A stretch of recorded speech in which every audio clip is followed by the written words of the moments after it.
Hola, vamos a continuar con nuestra videoclase del tema número 5 que titula Fisiología celular.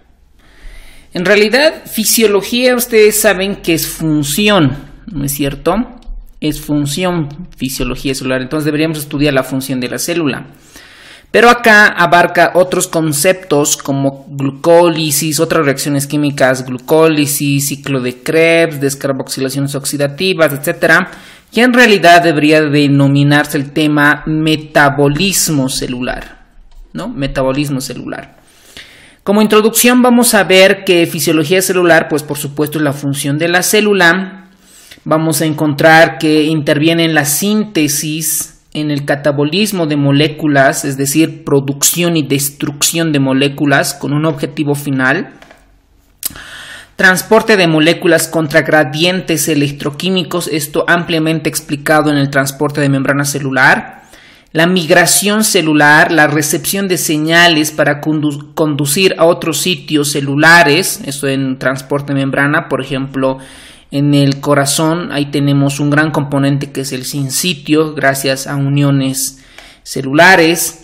Provistas también de la mitocondria, que se constituye una verdadera planta de producción de energía. Pues lo que debemos de saber hasta este momento es que la mitocondria se encarga de dar energía, ¿no? Se encarga de encargar adenosín trifosfato. Ahora, vamos a ver con esta pregunta. Dice que son conjunto de reacciones químicas, es decir, es una cadena, ¿no? Conjunto de reacciones químicas que van de moléculas grandes, ¿ok? Unas moléculas grandes o complejas que son degradadas, o sea, son partidas, si ustedes quieren, a moléculas más simples, más pequeñitas, ¿ok? ¿A qué corresponde? Para esto vamos a entrar al tema de metabolismo celular. El metabolismo celular, de manera muy simple, la podemos catalogar en catabolismo, ¿ok? Significa de que es una reacción química que va de moléculas grandes a moléculas pequeñas, ¿ok? Catabolismo. Por ejemplo, yo puedo tener mucho glucógeno y este glucógeno lo puedo convertir en glucosa, ¿ok? Algo grande a algo pequeño, porque el glucógeno es un conjunto de glucosas que se van almacenando en el hígado y en el músculo.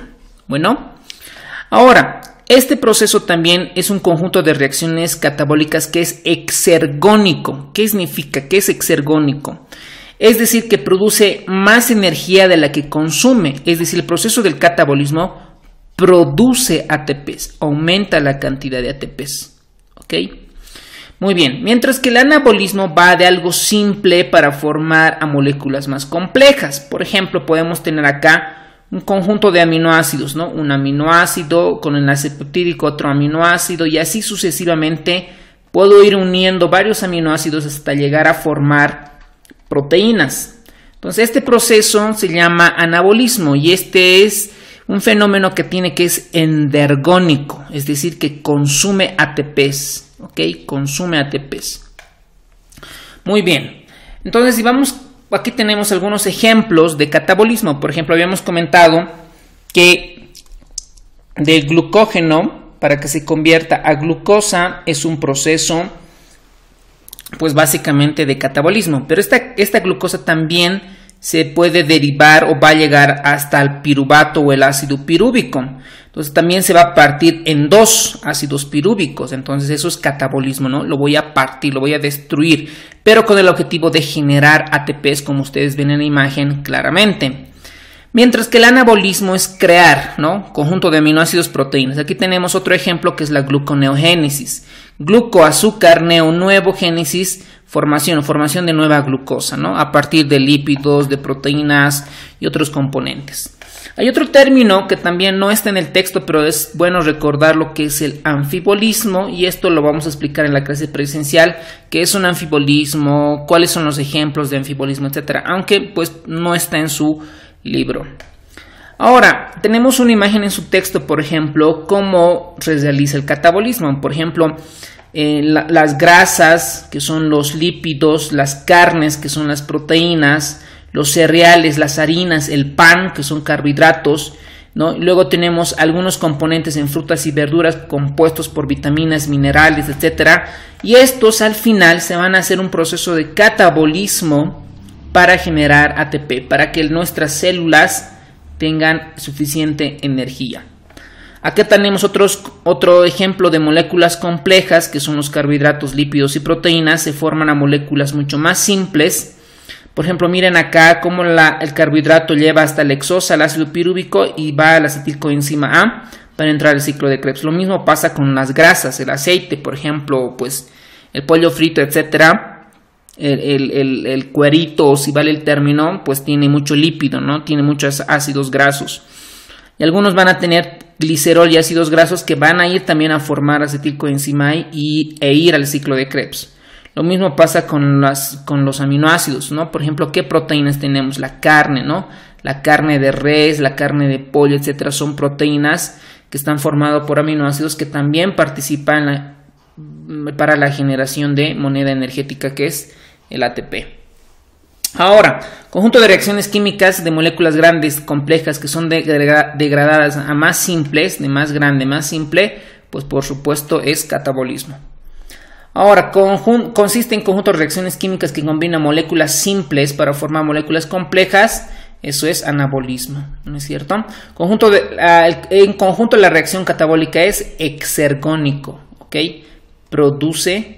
Comienza a producir ATPs, ¿vale? Mientras consume más energía de la que produce, eso es endergónico, ¿ok? El catabolismo de la glucosa incluye 4 procesos, ¿ok? Es decir, para que la glucosa a nosotros nos dé energía, ATP, hay una serie de pasos, ¿ok? Unos pasos, que eso lo vamos a ver ahora. El catabolismo de la glucosa todo comienza cuando nosotros ingerimos esos alimentos, ¿no? Por ejemplo, podemos tener el azúcar común, la sacarosa, que es un disacárido formado por glucosa y fructosa. Estos componentes monosacáridos se van a absorber acá en el intestino delgado, van a ir al torrente sanguíneo, al hígado, y van a sufrir una serie de procesos, ¿ok? Por ejemplo, el pan va a tener, y algunos otros componentes, como por ejemplo va a tener mucho almidón, y en nuestro cuerpo tenemos glucógeno, que son polisacáridos, ¿no? Polisacáridos. Entonces, para que la glucosa nos dé ATPs, va a ir por varios pasos, ¿no? Primero es la glucólisis. La glucólisis con sus 2 fases, la fase de inversión de energía, o sea, voy a invertir energía, y la segunda fase es voy a ganar energía, ¿ok? Luego está la descarboxilación oxidativa como segundo paso. El tercer paso tenemos el ciclo de Krebs, y el cuarto paso, que es la cadena de transporte de electrones para generar ATP en la mitocondria. Por lo tanto, acá la que no incluye en esos pasos es la síntesis de ATP. La glucólisis, por supuesto, la descarboxilación oxidativa, por supuesto, ciclo de Krebs y la cadena de transporte de electrones. Aunque después probablemente aquí como un paso extra pudiera venir la fosforilación oxidativa, como lo van a ver en algunos textos. ¿Qué se entiende por glucólisis? Formar nueva glucosa, formación de 2 moléculas de ácido pirúvico, formar glucógeno, formación de ATPs o formar NAD o FAT reducidos. Nosotros vamos a entender que la glucólisis, gluco relacionado con azúcar, lisis partir, la voy a partir al azúcar en 2, ¿ok? ¿En 2 qué cosa la voy a partir? En 2 componentes que se llaman ácidos pirúvicos, ¿ok? Pero este proceso de reacciones químicas pueden darse en presencia de oxígeno, ¿ok? Cuando uno está respirando, va trotando, ¿no? Y otro en presencia cuando no hay oxígeno, ¿ok? Cuando no hay. Por ejemplo, en un caso de una casa se está incendiando y la persona está inhalando humo, una persona que está entrando a nadar y no respira, no consume oxígeno, las células se van a proteger y van a formar ATPs en forma anaerobio. Pero ¿qué es lo malo de esto? Lo malo es que solamente nos van a generar 2 ATPs acá, 2 ATPs. Mientras que en la glucólisis aerobia, cuando hay oxígeno, las células forman de 36 a 38 ATPs por mol de glucosa. ¿Ok? Además de la glucólisis anaerobia, algo muy importante es que el producto final va a ser el ácido láctico o el lactato. Esto para nosotros los médicos es muy importante para entender sobre todo cómo está la perfusión tisular, para ver cómo las células se están alimentando. Por ejemplo, el valor normal es menos de 2 milimolitro, ¿ok? Si una persona, por ejemplo, tiene 4 de lactato, significa que la persona está entrando en una hipoperfusión tisular, es decir, su cuerpo no está asimilando bien el oxígeno y por lo tanto las células se están privando de oxígeno y se están ahogando, ¿vale? Muy bien, entonces, ¿qué se entiende por glucólisis? La formación de 2 moléculas de ácido pirúvico o piruvato. ¿Cuál es el producto final de la glucólisis anaerobia? Cuando no hay oxígeno, siempre va a ser el ácido láctico, el lactato. ¿Ok? Cuando la glucólisis se lleva a cabo en ausencia de oxígeno, ya acá ya con eso ya puedes responder la pregunta, es una glucólisis anaerobia. Cuando la glucólisis se lleva a cabo con presencia de oxígeno y la glucosa descompuesta en ácido pirúvico, eso es aerobio, ¿no? De 36 a 38 ATPs. Muy bien, ¿cuántas enzimas y fases tiene la glucólisis? Vamos a ver acá que son 10 enzimas y van a tener 2 fases, ¿ok? Vamos a ir en esta primera videoclase la primera fase. La primera fase se llama la inversión de energía, ¿ok? Vamos a invertir, ¿ok? Como ustedes para ingresar a carrera pues tienen que invertir tiempo, esfuerzo, muchas horas de estudio, etcétera, ¿no? Entonces acá vamos a invertir. ¿Qué cosa vamos a invertir, señores? 2 moléculas de ATP, ¿ok? Vamos a invertir 2 moléculas de ATP. ¿Cómo así? La primera fase va a comenzar en la glucosa. Ustedes ven la fórmula de la glucosa, tiene 6 carbonos, ¿no? Carbono 1, carbono 2, carbono 3, carbono 4, carbono 5 y carbono 6. ¿Me dejo entender? Esa es la glucosa, es una hexosa. Entonces esta glucosa nosotros la consumimos. Esta glucosa se va a convertir en glucosa 6-fosfato. ¿Por qué dice 6-fosfato? Porque en su carbono 6 va a haber un grupo fosfato. Por ejemplo, carbono 1, 2, 3, 4, 5 y 6. Entonces en el carbono 6 hay un grupo fosfato. Y ustedes se preguntan y dicen, ¿de dónde viene este grupo fosfato? Entonces aquí sucede un fenómeno que se denomina la fosforilación. ¿Okay? Este fenómeno de la fosforilación, es decir, que a este sustrato, la glucosa, le va a añadir un fosfato, ¿pero quién? De un ATP. Entonces acá vamos a gastar un ATP. Este adenosín trifosfato que tiene 3 grupos de fosfato se va a convertir en adenosín difosfato 2 porque ese fosfato se va a ir a esta glucosa 6-fosfato. Y quien cataliza, quien estimula esta reacción es una enzima denominada hexocinasa. El otro nombre también es glucosinasa. ¿Ok? Glucosinasa. ¿Cuál es la diferencia entre las dos? Que la glucosinasa solamente se encuentra en el hígado, mientras que la hexocinasa se encuentra fuera del hígado. ¿Ok? Esas son las dos enzimas dominantes, controladoras de este proceso de la glucólisis, ¿vale? Esta glucosa 6-fosfato se convierte en fructosa 6-fosfato. No es nada más un cambio estructural donde no pasa nada. Ustedes les vamos a dar un tip acá. Cada vez que ustedes escuchen sinasa, siempre vaya a tener relacionado con ATP, sea inversión o ganancia de ATPs. Sinasa, por ejemplo, ustedes ven acá, hexocinasa, la involucra al ATP. Glucosinasa, la involucra al ATP. Cuando decimos, por ejemplo, isomerasa, normalmente no pasa algo muy importante, porque iso es igual, no pasa algo importante. Entonces acá de la glucosa 6-fosfato se convierte en fructosa 6-fosfato por una enzima denominada la fosfoglucosa isomerasa. Esta fructosa 6-fosfato se convierte en fructosa 1.6 bifosfato. Nosotros aquí ya teníamos, en el carbono 6 ya teníamos su fosfato, es decir, en el carbono 1 se está añadiendo uno más, uno extra. ¿Ok? Este es el carbono 1, acá se está añadiendo en el carbono un grupo fosfato y en el carbono 6 que ya lo tenía. Pues sucede lo mismo, ¿no?